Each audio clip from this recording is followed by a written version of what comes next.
मैं नहीं कहता कि परमात्मा को याद करो, मैं कहता हूं बात कुछ ऐसी बनानी है कि परमात्मा भूले नहीं। ये बात बिल्कुल और है, अन्यथा है। परमात्मा भूले नहीं, याद नहीं करना है, शरीर से तादात्म्य तोड़ना है, मन से नाता मुक्त करना है, हृदय के पार उठना है, पंख फैलाने। और जैसे ही तुम शरीर, मन और हृदय के पार उठे, जैसे ही तुमने पंख फैलाए और आकाश खुला, कि फिर जो दिखाई पड़ेगा वही परमात्मा की याद है। फिर वह कृष्ण की याद नहीं है, न क्राइस्ट की, न मोहम्मद की, न मूसा की। फिर उसका कोई रूप नहीं, रंग नहीं, गुण नहीं। फिर तो एक निराकार बोध है, सुधिया समाधि है।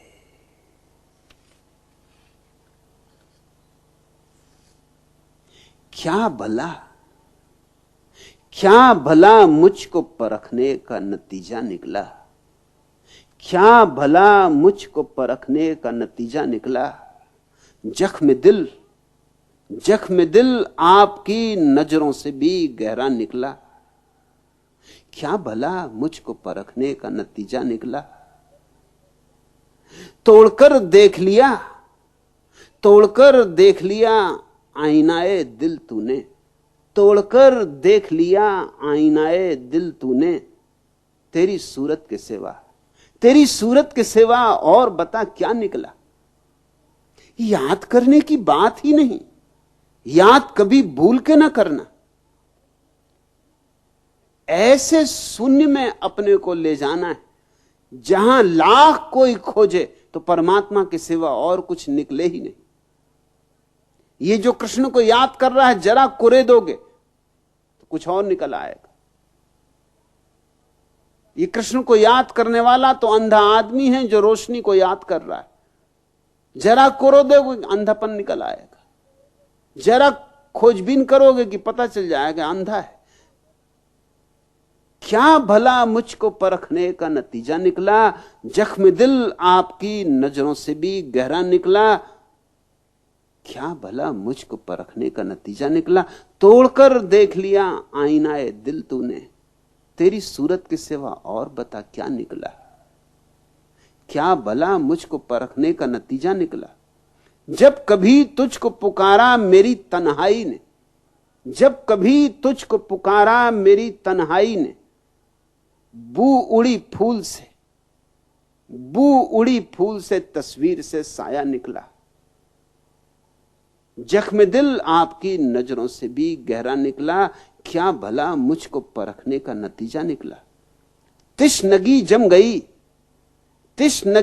गई पत्थर की तरह ओंठों पर, तिश्नगी जम गई पत्थर की तरह ओंठों पर। डूबकर तेरे दरिया से मैं प्यासा निकला। क्या भला मुझको परखने का नतीजा निकला। क्या भला मुझको परखने का नतीजा निकला। जख्म दिल आपकी नजरों से भी गहरा निकला। बात तब बनती है जब परमात्मा भूले नहीं, तब नहीं बनती बात जब परमात्मा को याद करना पड़े। इसलिए मैं न कहूंगा कि मृत्यु के क्षण में परमात्मा को याद करना, मैं तो कहूंगा मृत्यु के क्षण की प्रतीक्षा क्या करनी। जियो परमात्मा को। मौत तो कल होगी, जीना आज है। ख्याल रखना, मौत हमेशा कल होती और जीना आज होता है। आज अगर परमात्मा को न जान सकोगे तो कल कैसे जान लोगे। कल आज से ही तो निकलेगा, आज से ही तो जन्मेगा, आज की ही कोख से तो पैदा होगा। कल आएगा कहां से। मैं कल की बात ही नहीं करता, मैं तो कहता हूं आज जियो। परमात्मा को जीना है, पीना है, उठना है, बैठना है, चलना है, फिरना है। परमात्मा तुम्हारे जीवन की शैली और व्यवस्था होना चाहिए। परमात्मा सिर्फ याददाश्त नहीं, किसी मंदिर में बैठ के बजाई गई घंटों की आवाज नहीं, किसी मजार पर चढ़ाया गया दिया नहीं। परमात्मा तुम्हारे उठने बैठने, खाने पीने, सोने जागने की पूरी शैली के नाम है, पूरी व्यवस्था का नाम। परमात्मा एक जीने का ढंग है, जीने की एक कविता, जीने का एक संगीत। जियो परमात्मा को, और तब तुम पाओगे मौत आती ही नहीं, होती ही नहीं। फिर कृष्ण इत्यादि के चरण कमलों को याद करने की जरूरत ना पड़ेगी। और जिया नहीं अगर परमात्मा को, तो तुम लाख चरण कमलों को याद करो, कुछ काम ना आएंगे। ये मरते वक्त की बेईमानी काम नहीं पड़ सकती।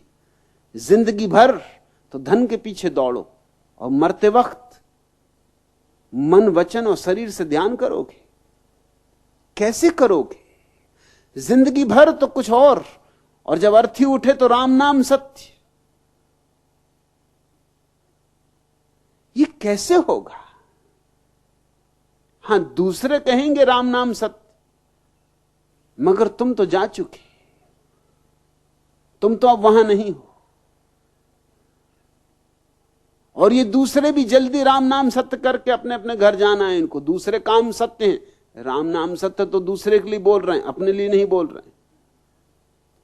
ये तो इसलिए दूसरे के लिए बोल रहे हैं कि जब ये मरे तो दूसरे इनके लिए बोल दें। ये एक औपचारिकता है, लेन देन है, दुनिया का हिसाब किताब है, व्यवहार है। नहीं, मैं न कहूंगा कि मृत्यु की प्रतीक्षा करो तब परमात्मा का बोध जगाना।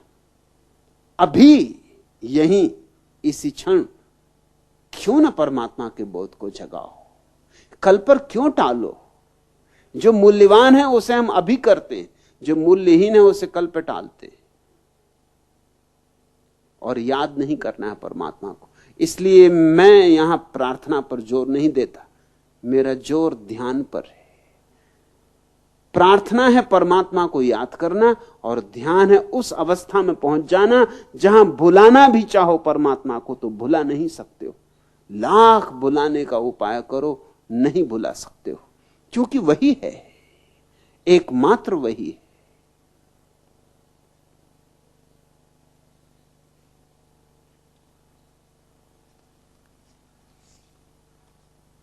ये जो तुम कृष्ण को याद कर लोगे या क्राइस्ट को याद कर लोगे, इस याददाश्त में यह हो सकता है कि भूल जाओ मृत्यु की पीड़ा को थोड़ी देर के लिए। लेकिन ये बस भांग और गांजा और शराब, या कहो सोमरस, अगर वैदिक धर्म का सहारा निकालना हो तो भावातीत ध्यान नहीं, जैसा महर्षि महेश योगी कहते हैं, बल्कि सोमरस। सोमरस वैदिक धर्म का सार है। नशा, नशा चढ़ सकता है, और अगर जोर से बकवास करो तो यह भी हो सकता है यमदूत आ गए हों, बाग खड़े हों। ऐसा मैंने सुना। कवि लक्कड़ जी हो गए अकस्मात बीमार, बिगड़ गई हालत, मचा घर में हाहाकार। घर में हाहाकार, डॉक्टर ने बतलाया 2 घंटे में छूट जाएगी इनकी काया। पत्नी रोई, ऐसी कोई सुई लगा दो, मेरा बेटा आए तब तक इन्हें बचा दो। मना कर गए डॉक्टर, हालत हुई विचित्र। फक्कड़ बाबा आ गए लक्कड़ जी के मित्र। लक्कड़ जी के मित्र, करो मत कोई चिंता, 2 घंटे क्या 10 घंटे तक रख लूं जिंदा। सबको बाहर किया, हो गया कमरा खाली।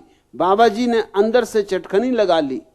फक्कड़ जी कहने लगे, अहो काव्य के ढेर, हमें छोड़ तुम जा रहे, यह कैसा अंधेर, यह कैसा अंधेर, तरस मित्रों पे खाओ। श्रीमुख से कविता 2-4 सुनाते जाओ। यह सुनकर लक्कड़ जी पर छाई खुशहाली। तकिए के नीचे से काव्य किताब निकाली। कविता पढ़ने लग गए, भाग गए यमदूत। सुबह 5 की ट्रेन से आए कवि के पूत। आए कवि के पूत, न थी जीवन की आशा। पहुंचे कमरे में तो देखा अजब तमाशा। कविता पाठ कर रहे थे कविवर लक्कड़ जी, होकर बोर मर गए थे बाबा फक्कड़ जी। तुम अगर ज्यादा बकवास मचा दो, हरे कृष्णा हरे रामा हरे कृष्णा हरे रामा, हो सकता है यमदूत घबरा जाएं, इधर उधर खिसक जाएं, मगर फिर लौट आएंगे। कितनी देर तक शोरगुल मचाओगे? यूं नहीं चलेगा, यूं नहीं चल सकता है। जीवन रूपांतरित होना चाहिए। धर्म श्वास श्वास में होना चाहिए, हृदय की धड़कन धड़कन में, और तब पाया जाता है अमृत का स्रोत अपने ही भीतर, शाश्वत स्रोत। उसकी एक बूंद भी पड़ जाए फिर कोई मृत्यु नहीं। अमृतस्य पुत्र, तुम सब अमृत पुत्र हो। याद नहीं, सुध नहीं, सुध लानी। सुध लाने की प्रक्रिया ध्यान है, और ध्यान शंकराचार्य वाला नहीं कि तन से मन से वचन से ध्यान कर रहे हो। ध्यान से मेरा अर्थ है निर्विचार चित्त की दशा, शून्य, निराकार, निर्विकल्प, जहां सिर्फ होना मात्र रह जाए, न कुछ जानने को बचे न जानने वाला बचे, जहां सब दुई मिट जाए, और जहां दो मिट गए एक रहा, वही है परमात्मा का सच्चा अनुभव। वही अनुभव मोक्षदायी है, वही अनुभव मोक्ष है।